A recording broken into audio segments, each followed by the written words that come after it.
ఆంధ్రజ్యోతి అనుకుంది భూమి వచ్చేసింది వాళ్ళకి. ఇప్పుడు ఈనాడు వాళ్ళకి లాయల్టీగా ఉన్నందుకు గాను వాళ్ళ తోడల్లుడికి సంబంధించిన కంపెనీకి పోలవరం ఇచ్చారు. అదే పోలవరం కాలువలకు సంబంధించిన పనులు ఇచ్చారు. అట్లాగే ఆంధ్రజ్యోతికి భూమి ఇస్తారు. కావాలంటే అడ్వర్టైజ్మెంట్ ఎట్లాగో వస్తున్నాయి. 50 లక్షలేమో నెలకిస్తున్నట్టున్నారు. పేపర్‌గా మళ్ళీ అసెంబ్లీలో ఇవంతా ఆళ్ళే. ఏమన్నా టెండర్‌లు పిలిచిస్తున్నారా? ఏం లేదే. టెండర్‌లు పిలిస్తే వాస్తవంగా చెప్పాలంటే అసలు ప్రభుత్వం తరపున సమాచార శాఖ తరపున ఒక 2G కిట్ కొనుక్కుంటే చాలు కదా! ఒక రూ. 1,00,000తో 2G కిట్ కొనుక్కొని లైవ్ ఇచ్చేయొచ్చు అందరికి. కానీ లైవ్ ఆంధ్రజ్యోతి తరపున ఇస్తున్నారు. ఆంధ్రజ్యోతికి డబ్బులు లక్షలకు లక్షలు పోస్తున్నారు. అసెంబ్లీ తరపున డబ్బులు, అసెంబ్లీ తరపున లైవ్‌లు, చంద్రబాబు గారి ప్రోగ్రామ్ లైవ్‌లన్నీ ప్రభుత్వం డబ్బులతోనే.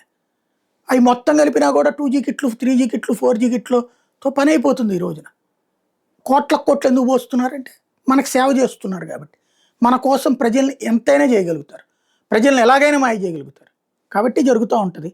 ఇప్పుడు పాపం సాక్షి రాసుకొస్తది గానీ పట్టించుకునేవాళ్ళు లేరు.